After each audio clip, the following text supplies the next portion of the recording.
জয় বাংলা তৃণমূল, রামকৃষ্ণ। তৃণমূল। শুনুন, স্বামী বিবেকানন্দের বাড়িটাও কিন্তু আমাদের গভর্নমেন্ট করে দিয়েছে। নমস্কার, স্বামী টক্স উইথ সুদীপ চ্যানেলে আপনাদের সকলকে স্বাগত। বেলুড় মঠ প্রতিষ্ঠার পর যে নিয়ম তৈরি করেছিলেন স্বামী বিবেকানন্দ, সেখানে পরিষ্কার লেখা ছিল যে রাজনৈতিক কোনো বিষয়ের সঙ্গে মঠ কোনো সংস্রব রাখবে না। কিন্তু আমাদের দুর্ভাগ্য, বিভিন্ন সময় রাজনৈতিক নেতারা এমন আলপটকা মন্তব্য করেন এবং বিতর্কের মধ্যে নিয়ে চলে আসেন বেলুড় মঠ তথা বেলুড় মঠের সন্ন্যাসীদের জীবন নিয়ে। আর এতে ভক্তরা আহত হন, আঘাত পান এবং মঠের পক্ষ থেকেও প্রতিকার করে বক্তব্য দিতে হয়। আমরা এখন দেখব বিগত যে সরকার পশ্চিমবঙ্গে ছিল, অর্থাৎ তৃণমূল সরকার, তারা বিভিন্ন সময় এরকম মন্তব্য করেছিলেন। কি মন্তব্য করেছিলেন তা দেখার জন্য সম্পূর্ণ ভিডিওটি দেখার অনুরোধ করছি, আর আমাদের চ্যানেলটি সাবস্ক্রাইব করার অনুরোধ থাকলো।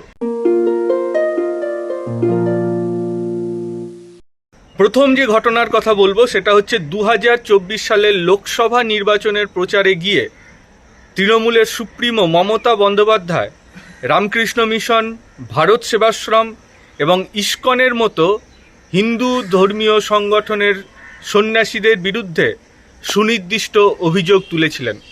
তার অভিযোগ ছিল, আসানসোলে রামকৃষ্ণ মিশন আছে, সেখানে কিছু সন্ন্যাসী সরাসরি দিল্লির অর্থাৎ বিজেপির নির্দেশে কাজ করছে। ভারত সেবাশ্রম সংঘেও এই অভিযোগ তিনি করেছিলেন এবং সাধারণ মানুষকে বিজেপিতে ভোট দেওয়ার জন্য এই সন্ন্যাসীরা প্রভাবিত করছে বলেও তিনি অভিযোগ করেছিলেন। বহরমপুরের কার্তিক মহারাজ অর্থাৎ স্বামী প্রদীপ্তানন্দজি সম্পর্কে তিনি বলেছিলেন যে তিনি বহরমপুরে তৃণমূলের নির্বাচনী এজেন্টদের বসতে দেননি, মুর্শিদাবাদের অশান্তি ছড়ানোর পিছনে তার ভূমিকা ছিল। এই মন্তব্যের পর রামকৃষ্ণ ভাবানুরাগী ভক্তদের মধ্যে একটা ব্যাপক চাঞ্চল্য তৈরি হয়। কেন তৃণমূল সুপ্রিমো এই ধরনের বক্তব্য রাখবেন তা নিয়ে প্রশ্ন তোলেন ভক্তরা। আর তখনই ড্যামেজ কন্ট্রোলে নেমে তৎকালীন মুখ্যমন্ত্রী মমতা বন্দ্যোপাধ্যায় বলেছিলেন, আমি সামগ্রিকভাবে রামকৃষ্ণ মিশনের বিরোধী নই, এই প্রতিষ্ঠানের সমাজ সেবামূলক কাজের প্রতি আমার গভীর শ্রদ্ধা রয়েছে। স্বামী বিবেকানন্দ, মা সারদা ও সিস্টার নিবেদিতার বাসভবন সংস্কারের কাজ আমার সরকারই করেছে। আমি কেবল নির্দিষ্ট 1-2 সন্ন্যাসীর কথা বলেছিলাম যারা ধর্মীয় পোশাকের আড়ালে রাজনীতি করছেন। বলা বাহুল্য, এই বিতর্কের রেশ কিন্তু সহজে মেটেনি এবং পশ্চিমবঙ্গের মানুষদের একাংশ মনে করছেন তৃণমূলের একাধিক এই ধরনের বক্তব্যের ফলাফল এবার ভোটে সরাসরি দেখা যাচ্ছে। আপনাদের মনে থাকতে পারে তৃণমূল বিধায়ক নির্মল মাঝির সেই বক্তব্য যে মা সারদা এবং মমতা দেবী একই ব্যক্তি। 2022 সালের মাঝামাঝি হাওড়ার উলবেড়িয়া উত্তর কেন্দ্রের তৃণমূল বিধায়ক নির্মল মাঝি একটি অত্যন্ত বিতর্কিত মন্তব্য করে বসেন। নির্মল মাঝি দাবি করেন স্বয়ং সারদা দেবী নাকি মৃত্যুর আগে রামকৃষ্ণ মিশনের সন্ন্যাসীদের বলে গিয়েছিলেন তিনি পরবর্তীতে কলকাতার কালীঘাটের কাছে পুনর্জন্ম নেবেন এবং সামাজিক ও রাজনৈতিক কাজ করবেন। নির্মল মাঝির দাবি অনুযায়ী সংখ্যাতত্ত্ব ও পরিসংখ্যান বিচার করলে দেখা যায় মুখ্যমন্ত্রী মমতা বন্দ্যোপাধ্যায়ই হলেন মা সারদার পুনর্জন্ম।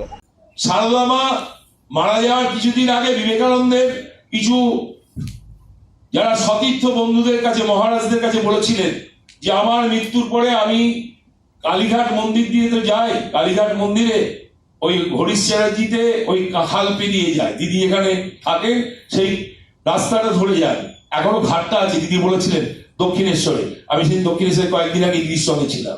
দক্ষিণেশ্বরে দিদি দিল্লি থেকে ফিরে দক্ষিণেশ্বর ঢুকেছিলেন এবং বলেছিলেন আমার মৃত্যুর এতদিন পরে আমি কালীঘাটের কালীক্ষেত্রে জন্ম নেব, মনুষ্য জন্ম নেব এবং আমি ত্যাগ তিতিক্ষা সামাজিক কর্মকাণ্ডের সঙ্গে রাজনৈতিক কর্মকাণ্ড জড়িয়ে যাব। পরিসংখ্যানগত সমৃদ্ধির হিসেব নিয়ে দেখা যাচ্ছে সংখ্যাতত্ত্বে যে সারদা মায়ের মৃত্যুর পরে মমতা বন্দ্যোপাধ্যায়ের জন্মের সময়টা হচ্ছে সেই অঙ্কটা মিলিয়ে দিচ্ছে। তিনি মা শারদা, তিনি ফ্লোরেন্স নাইটিঙ্গেল, তিনি সিস্টার নিবেদিতা, তিনি ঘরের দুর্গা। অষ্টমী নবমীর সন্ধিক্ষণে যার জন্ম হয় তিনি কিন্তু নবরূপে উন্মোচিত হন যুগে যুগে, দেশে দেশে, কালে কালে। রামকৃষ্ণ মঠ মিশনের ভক্তরা এবং সন্ন্যাসীরা এই মন্তব্যে ব্যাপকভাবে আহত হয়েছিলেন এবং ক্ষোভও প্রকাশ করেছিলেন ভক্তরা।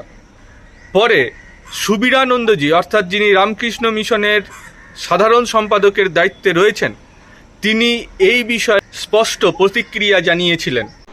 আমরা যথেষ্ট উদ্বেগের সঙ্গে জানাচ্ছি যে সম্প্রতি কোনো এক রাজনৈতিক নেতা প্রকাশ্য বক্তৃতায় বলেছেন যে শ্রী শ্রী মা সারদা দেবী নাকি দেহত্যাগের আগে রামকৃষ্ণ মিশনের মহারাজদের বলে গেছেন তিনি এরপরে মানবী রূপে দক্ষিণ কলকাতায় আবির্ভূত হবেন এবং তখন তিনি ত্যাগ, তিতিক্ষা, সামাজিক কর্মকাণ্ডের সঙ্গে রাজনৈতিক কর্মকাণ্ড জড়িয়ে যাবেন। শ্রী শ্রী মা সারদা দেবী সম্পর্কে রামকৃষ্ণ মঠ এবং রামকৃষ্ণ মিশন এবং অন্যান্য প্রকাশন সংস্থা থেকে যে কয়েকটি প্রামাণিক গ্রন্থ এ যাবৎ প্রকাশিত হয়েছে তার কোনোটিতেই এই তথ্য নেই। আমাদের দীর্ঘ সাধু জীবনে শ্রী শ্রী মা সারদা দেবীর সান্নিধ্য লাভ করা অনেক সন্ন্যাসী ও গৃহী ভক্তদের সংস্পর্শে আমরা এসেছি, তাদের কারো মুখে কোনো এই সংবাদ শুনিনি। তাহলে ওই নেতা কোথা থেকে এই অদ্ভুত তথ্য পেলেন এবং কি করে তা প্রকাশ্য সভায় বললেন, তা আমার এবং আমাদের সকলের বুদ্ধির অগম্য। সকলের মায়ের এই অসম্মান আমাদের দুঃসহ বলে মনে হচ্ছে। আমরা শুধু এটাই কামনা করব যে আর কখনো কারো দ্বারা যেন এই নজিরবিহীন ঘটনার পুনরাবৃত্তি না হয়। ভক্তরা বলেছিলেন যে এই ধরনের মন্তব্য করে মা সারদা দেবীর ভাবমূর্তিকে চরমভাবে অপমান করা হচ্ছে।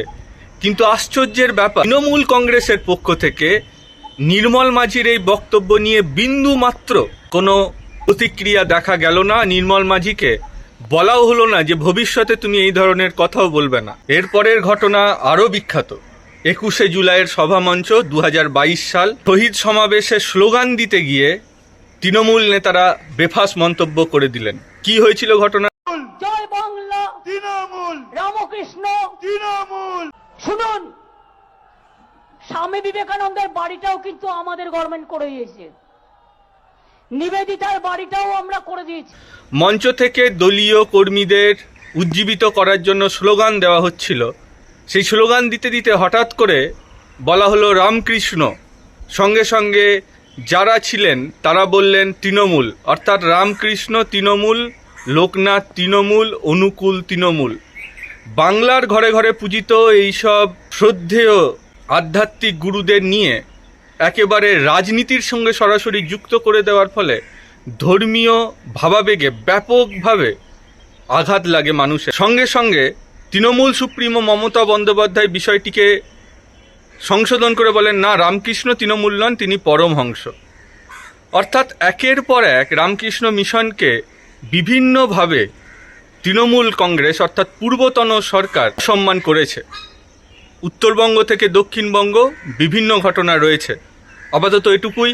কেমন লাগলো ভিডিও অবশ্যই জানান কমেন্ট বক্সে, আর আমাদের চ্যানেলটি সাবস্ক্রাইব করার অনুরোধ থাকলো। নমস্কার।